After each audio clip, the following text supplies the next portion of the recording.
Hello, Ryan here, aka Mac, and welcome.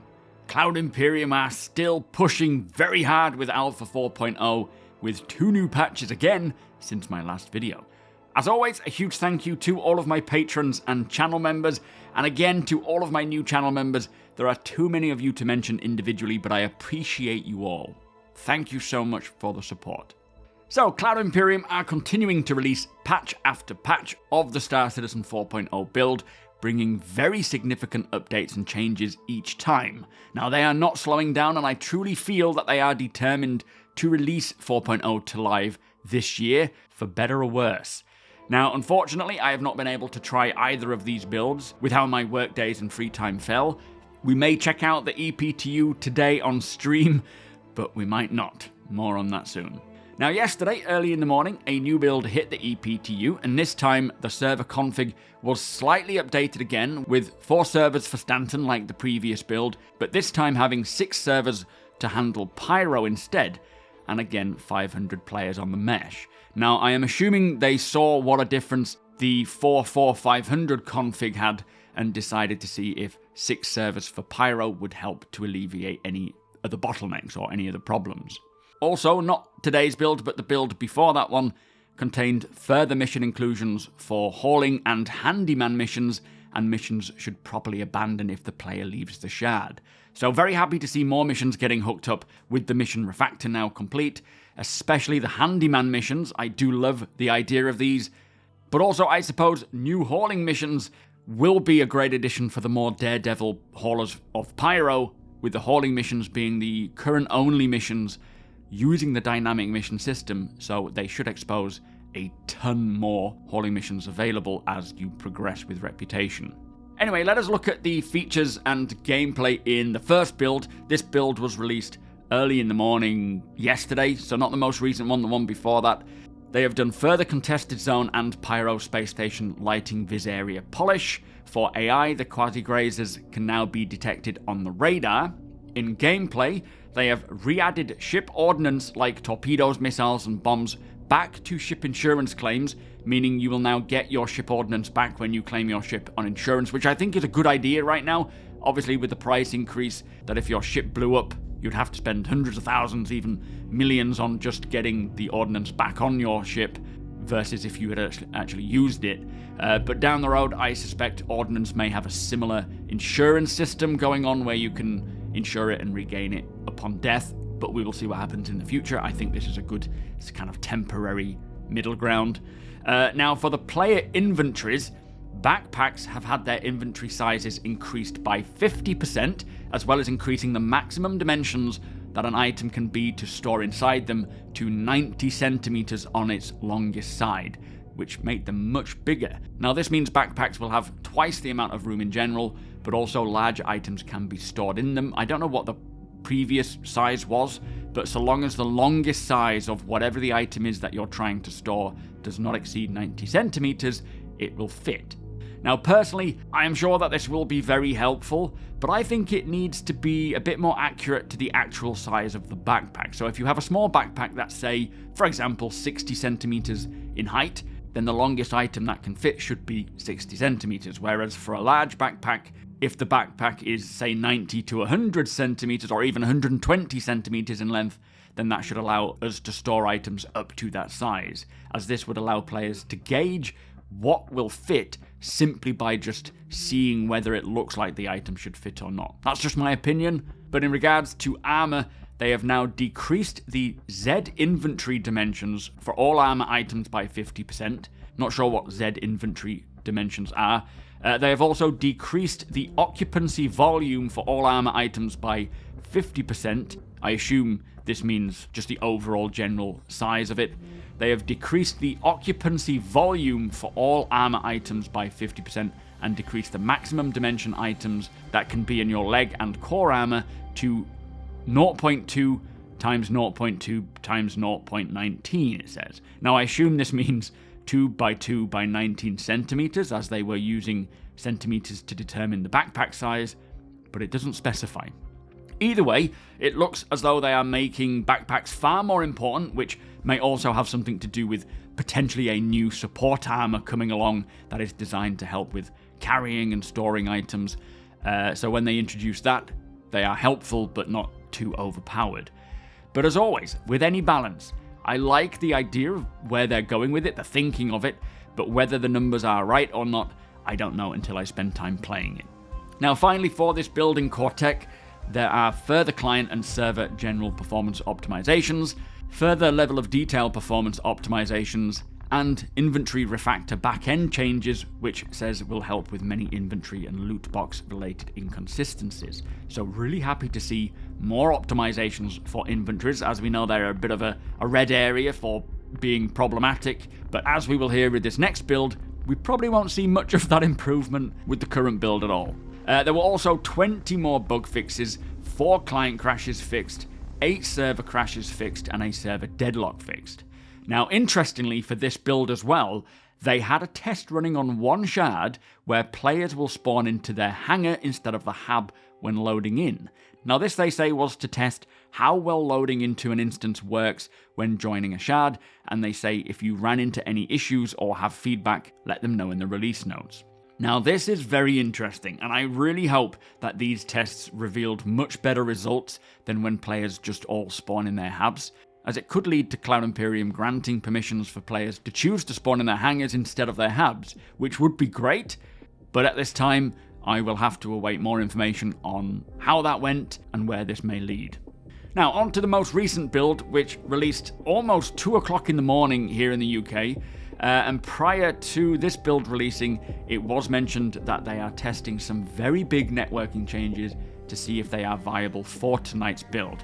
Also, it says that there is a lot more changes to stowing and entity cleanup logic, unless these are the big network changes they're talking about. But basically, the cleanup is much more aggressive around landing zones, and they have asked players to keep an eye out for anything despawning when it shouldn't around LZs, with abandoned ships specifically getting cleaned up a lot faster as part of this. Now, a friend of mine has been testing this pretty thoroughly and has noted that the speed of cleanup from claiming a ship on insurance to it being actually cleaned up is about an hour. So if you leave your ship at an LZ, claim it, give it an hour, and it should be culled. But he also found that it goes a bit faster when there are more ships there, so it may scale up when there are more ships there. So a big thank you to APOC for testing this stuff, and personally I think it is the right way to go right now, as the game is right now, in terms of performance and stability. Having a more aggressive cleanup at this time is a good idea, as they will improve and optimize this stuff as they go, so they can then relax this cleanup over time once they have those optimizations, and allow players more time to tow them away. But for now, as I say, it feels like a good idea to just get them out of there if they are causing problems around LZs. And before we get to these patch notes, Cloud Imperium put out a warning for this build, stating that it will be very spicy with 2 very major known issues that would usually block this build from going to the EPTU, but they really wanted to test data from the meshing team's major network changes, so be warned. These issues are that player hangars are disappearing when the player arrives at them, and the local inventory is missing at several locations. So if you are playing 4.0 in this build, this is known, and they are wanting those who are jumping in to do so with the main intention being to help gather data. This is not going to be a fun, playable build. Anyway, to the patch notes. The server config remains the same. It is 46500. So 4 servers for Stanton, 6 servers for Pyro, and 500 players on the mesh. For this build, it contains further mission inclusions for hauling, call to arms, destroy items, intro missions, and unlawful salvage missions as well. And again, very happy to see more and more missions getting hooked up into the 4.0 build. Hopefully now all of these missions will be playable, in Pyro especially, as there should be plenty to do there now. So for locations, again, there has been further Pyro outpost and derelict polish passes. Pyro's stations and contested zones have had a lighting polish, and there has been further polish to contested zones, traversal and art. And for gameplay, they have done a star map marker improvement polish pass, and they have rebalanced the rental prices for vehicles. Not sure what the price changes are, whether they have gone up, down, or both, but the economy team are still doing their thing. Now, for ships and vehicles, for the dashboard and advanced HUD, these are now mutually exclusive, plus they have added further keybinds, adding separate options for nav and SEM, they have added bindings for ship lights on and off, and bindings for text versus icons. Now, not sure whether I like the sound of the dashboard and HUD being an either or, but I suppose they generally do display the same information, so having both on at the same time is probably counterintuitive and just takes up a lot more room. So it could be a good idea. Again, I've not tried it, so I'll have to play it first before I can give a proper opinion. But in terms of more keybinds, from what I understand, it's good to see separate mode keys rather than a toggle. Gives a lot more options for players and their bindings and setups. Not sure if by ship lights they mean internal lights. I hope so, but this could also mean separate keys for different lights, just like we saw with the flight modes. And text and icons could help to reduce the UI clutter as well, and will likely just take a little getting used to so that you know what each icon means. Now, also for ships and vehicles, they have added an additional power plant to the Starfarer to help with its power deficit, and for the MISC Prospector, they have updated its exterior to make pods easier to attach and detach, so a couple of good fixes there. And for core tech, as mentioned, there are a lot more network optimizations and changes, it says, to help make the hybrid behave much better, and they have also done character ragdoll performance optimizations, further player inventory performance optimizations, again the more aggressive cleanup of unattended vehicles and entities as LZs, and they have done further raster points of interest polish and performance passes. So hopefully all of these outposts, settlements and everything, points of interest wise in Pyro, have been improved and optimized, and they perform much better.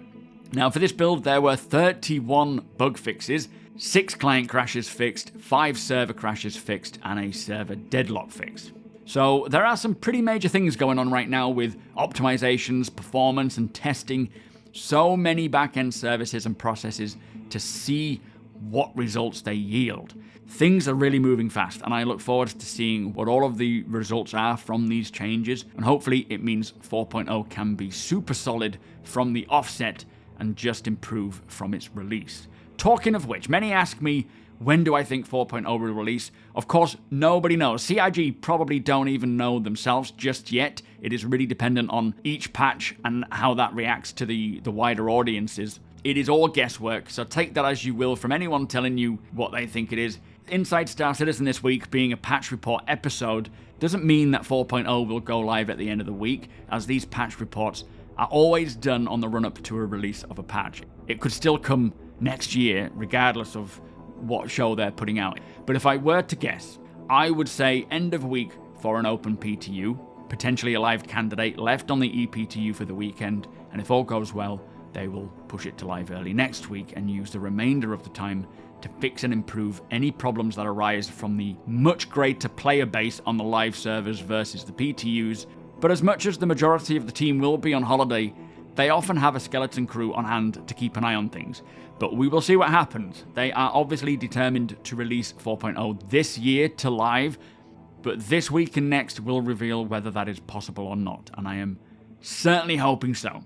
Anyway, before we go, many of you are aware we were giving away a couple of very cool prizes courtesy of GameGlass. This included a 12-month GameGlass pass and a Crusader Intrepid starter pack, and in order to win either of these, you had to simply comment on a video that I released a few days ago telling me what you are most excited for Star Citizen 4.0. Now I have picked 2 comments at random to be the winners, with the winner of the GameGlass 12-month pass being Timo Filmar, saying that they are updating their PC within a month and can't wait to see all things that are new to you. That is very exciting. And the winner of the Intrepid starter pack being Ramoyne McDonachad, who said a lot, but like me, they are fascinated by the moving clouds. So congratulations to both of you. I will be in touch, and I look forward to getting those prizes sent out.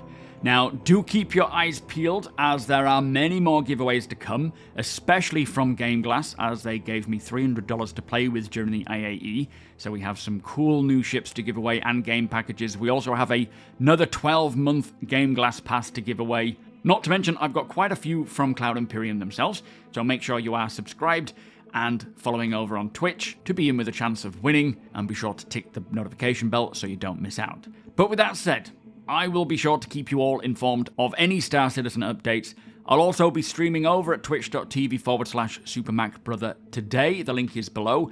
I also stream here on YouTube as well, so if you would prefer to watch me here, you are all more than welcome, regardless of whether you are a new backer, a veteran backer, or on the fence of buying or just enjoying watching the game come to fruition. Hit the thumbs up if you don't mind, it does the channel a big favour, and tick that notification bell if you'd like to be notified when my videos go live. Again, a massive thank you to my patrons and channel members. Cannot do it without you guys. You are all phenomenal. Thank you for the support. Thank you for watching, and I'll see you in the next one.